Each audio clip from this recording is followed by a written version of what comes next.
In elementary school, I was always known as the artist in the class. I would always win drawing competitions. My classmates would group around my desk to watch me draw, which I hated, by the way. Please let me draw in peace. Although it might have seemed like a blessing to be able to put all the crazy weird things I imagined as a child on paper with relative ease, it also came with its downside.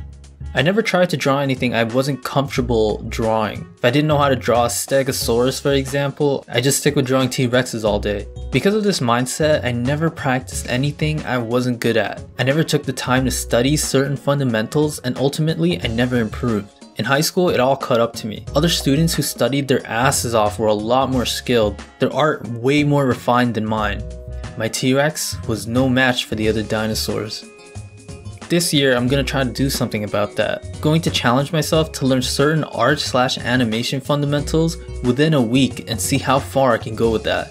This week, we're starting off with a thing that I'm sure scares most artists out there: hands.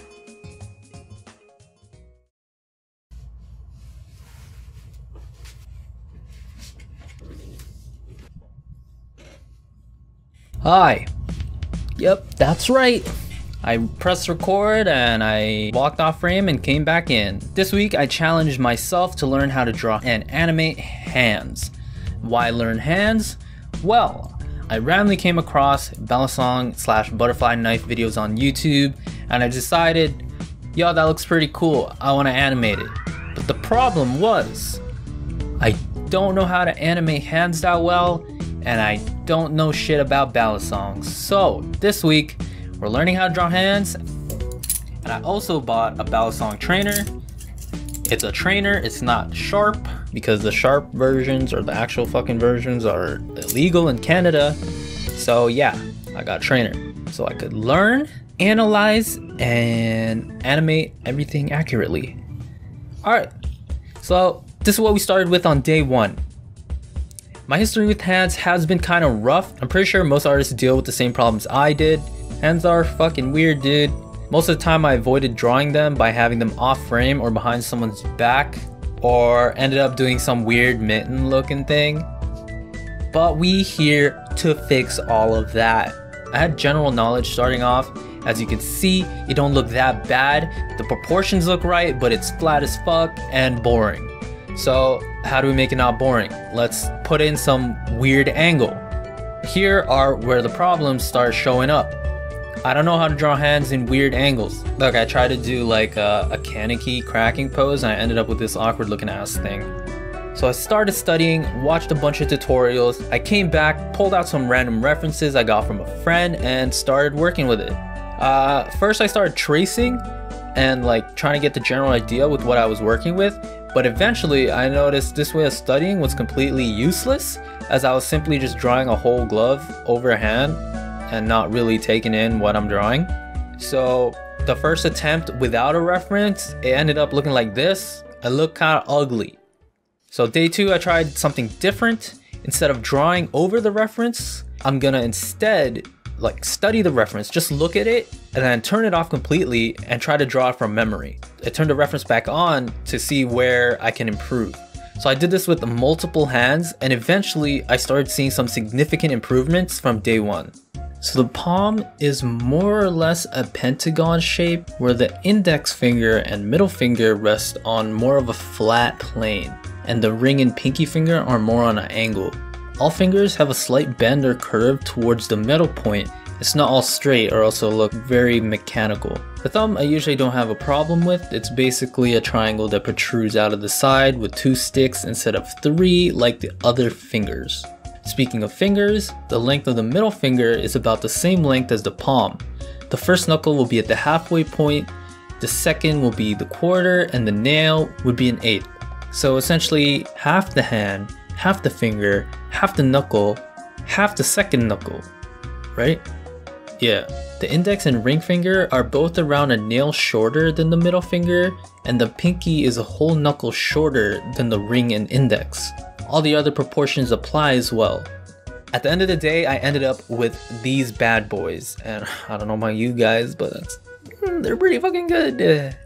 I was finally seeing improvement. So day 3, I was feeling confident. I was like, yo, I'm ready for the next step. let's do animation. So we did some few warm-ups here and there to make sure my skill from the day before didn't magically disappear. And yeah.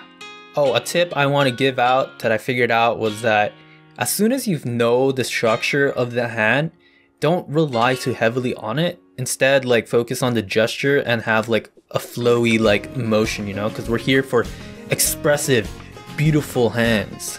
Anyways, animating. I decided to do something simple for the first animation. I did a open to close because, you know, essentially 90% of hand poses are open to close and everything in between, you know what I mean? So yeah, this is the first animation. Took me a whole ass day, but I was very proud. Yep. Next day I did more animations, and this day I did a 3, 2, 1 countdown. This is what I ended up with. Day 5. This day I wanted to do something crazier. So like to practice weird angles and weird poses, I decided to do 2 hands beating the shit out of each other. It's kind of weird, but it was pretty good practice for the weird poses. Day 6, it was finally time to animate the balisong tricks. So I've been practicing the whole week. I ended up being able to do this 8-ball trick. This is what I'm gonna animate. So yeah, after hours and hours of hard work and dedication, all the blood, sweat, and tears, and bruised knuckles, I noticed halfway through animating that the animation is kinda shit. The poses look good, but I focused too much on making nice poses that the animation itself ended up looking lifeless and flat. Alright, we starting over. This time we're gonna focus more on the movement and flow. As you can see from the animation, the arm barely moves. It sort of just chills there all flat, and the knife magically spins around with barely any anticipation. From the reference videos I took throughout the week, you can see my arm bobbing up and down to keep up the momentum that keeps the knife spinning. So first we're gonna try to recreate that bobbing motion. Alright, so now that we got the movement down, it's time to put in the correct moves and poses. So this is a quick behind the 8-ball tutorial. So we fling that bad boy open, bring it back, and let it spin around our index finger. Now do an OK sign and spin it around the thumb. Grab it in this weird rock and roll position and spin again. Now we do pretty much another spin to finish it all off.